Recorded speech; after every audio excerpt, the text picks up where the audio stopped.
এই ঈদে জামা জুতো অ্যাক্সেসরিজের ডিসকাউন্ট।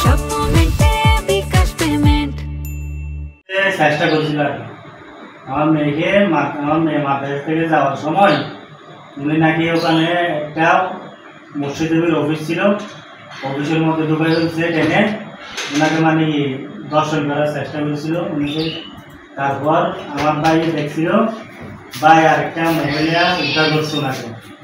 তারপর লোকজন গিয়ে ওনাকে মারপিট করছে, ওখানে আটকে রাখছিল, পুলিশে গিয়ে নিয়ে আসছে। এটি উনি স্কুল মাদ্রাসা থেকে আসার সময় ট্রেনে গলা বেড়েছে একটা মসজিদের স্কুলের মধ্যে, মসজিদের অফিসে আর কি ওখানে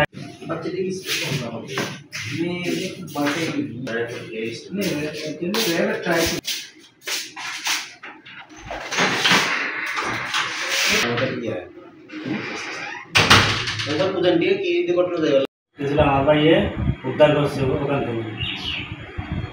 তারপর জনগণের লোকজন এসে মারধর করে ওনাকে মানে আটকায় রেখে দিয়েছে। তারপর পুলিশ গিয়ে ওনাকে উদ্ধার করে তাড়াতে নিয়েছে।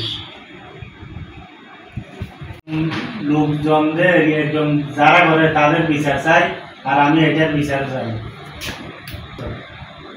আমার মেয়ে পরে মগনামা জামা মসজিদের ওখানে একটা মাদ্রাসা আছে, মাদ্রাসা নুরানি মাদ্রাসার ছাত্রী। ওর বয়স হচ্ছে 7 বছর।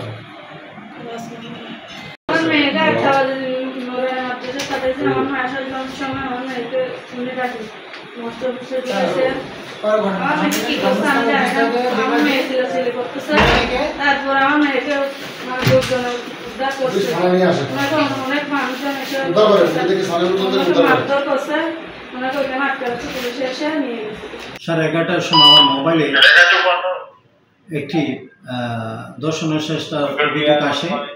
আমি উক্ত ঘটনার সংবাদ পেয়ে তাৎক্ষণিকভাবে আমাদের মোবাইল ডিউটিকে ঘটনাস্থল প্রেরণ করে আমি আমার ঘটনাস্থল পরিদর্শন করি এবং উক্ত বিষয়ে প্রাথমিকভাবে তাকে অভিযুক্তকে আটক করা হয়েছে এবং মামলাটি অত্যন্ত গুরুত্ব সহকারে তদন্ত করা হচ্ছে এবং মামলা প্রক্রিয়াধীন আছে। এবং আমরা এই দর্শন সংক্রান্তে কোনো মায়ের নির্যাতন সংক্রান্ত কোনো প্রকার সংবাদ পাওয়া গেলে আমরা তাৎক্ষণিকভাবে তাদের কঠোর আইনানুগ ব্যবস্থা গ্রহণ করা হইতেছে এবং নারী নির্যাতন রোধ কল্পে বিভিন্ন কমিউনিটি পুলিশিং বা বিভিন্ন সামাজিক সচেতনতামূলক কার্যক্রম গ্রহণ করা হচ্ছে।